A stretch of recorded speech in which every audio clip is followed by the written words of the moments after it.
मुंबई और गुजरात के मुकाबले में हार्दिक पांड्या, साई किशोर आपस में भिड़ते नजर आए और लोगों को फिर वही लग गया कि अभी थोड़ी देर पहले ही तो हार्दिक पांड्या के लिए गुजरात वालों ने तालियां बजाई थी और यहां पर गुजरात के खिलाड़ी से वो लड़ते नजर आए। वो खिलाड़ी जो हार्दिक पांड्या की कप्तानी में खेल चुका है, उसके बावजूद भी जिस तरीके से मैच का 15वां ओवर था, साई किशोर गेंदबाजी कर रहे थे और हार्दिक पांड्या को समझ में कुछ नहीं आ रहा था। बॉल को खेलते हैं और उसके बाद जिस तरीके से उन्होंने खेला, साई किशोर बॉल को पकड़ते हैं, जो घूर कर देख रहे होते हैं हार्दिक पांड्या, उधर से साई किशोर भी पलटवार तगड़ा ही था और बाद में हार्दिक पांड्या कुछ कहते हैं। फैंस ने कहा कि इन्होंने शायद गाली दी, मामला लगा कि शायद और ज्यादा बढ़ेगा, लेकिन मुकाबले के बाद होता है कि हार्दिक पांड्या साई किशोर को गले लगाते दिखते हैं। गले जरूर लगाते हैं, लेकिन जो आई कांटेक्ट अगर आप देखेंगे ना तो वो बहुत क्लियर नहीं रहता वहां पर भी हार्दिक पांड्या का। लेकिन मुकाबले के बाद जिस तरीके से बातें कही जाने लगी कि क्या साई किशोर और हार्दिक पांड्या की कुछ पुरानी दुश्मनी है क्या, जो यहाँ पर कुछ ही बॉल डॉट खेलने के बाद हार्दिक पांड्या गर्म से हो गए। लेकिन मैच के बाद जो साई किशोर ने कहा,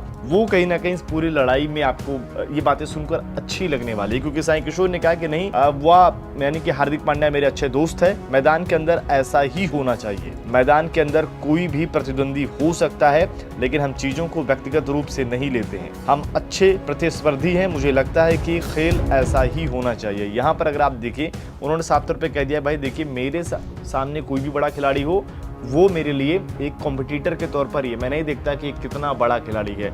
यहाँ पर कहीं ना कहीं शानदार उनकी गेंदबाजी रही और शानदार पूरे गुजरात की गेंदबाजी रही कि उन्होंने अपने पुराने कप्तान जो छोड़ कर गए इस टीम को, उनको यहाँ पर हराया। और गुजरात ने हमेशा अगर आप देखिए तो मुंबई को गुजरात में जरूर हराया। उस मुकाबले में अगर आप देखिए, इस मुकाबले के नतीजे के बाद पॉइंट्स टेबल में मुंबई के लिए झटका ही है, क्योंकि अगर आप देखेंगे नंबर 1 पर आरसीबी कायम है, 2 मुकाबलों में 2 जीत 4 पॉइंट्स है। वहीं एलएसजी 2 में 1 जीत 2 पॉइंट, रन रेट उनका प्लस में है, नंबर 2 पर है। 3 पर गुजरात की टीम 2 मुकाबले और 2 पॉइंट, लेकिन जो पहला मुकाबला हारे थे ये भी लगभग जीता मुकाबला था। तो गुजरात की टीम का बैलेंस और गुजरात की टीम की फॉर्म जबरदस्त है अगर आप देखें। वहीं नंबर 4 पर पंजाब, 5 पर दिल्ली, 6 पर हैदराबाद, 7 पर केकेआर और उसके नीचे अगर आप देखेंगे 8 पर सीएसके, 9 पर एमआई और 10 पर आरआर। यानी कि जो टीमें जिन्होंने कभी ना कभी ट्रॉफी जीती है, वो सारी टीमें नीचे लाइन में। यानी कि अगर आप देखें नीचे राजस्थान पहला ट्रॉफी, एमआई 5 ट्रॉफी, उसके ऊपर जाएंगे CSK 5 trophy, KKR 3 trophy, Hyderabad ने भी ट्रॉफी जीती है। तो जो ट्रॉफी वाली टीमें इस बार नीचे चल रही हैं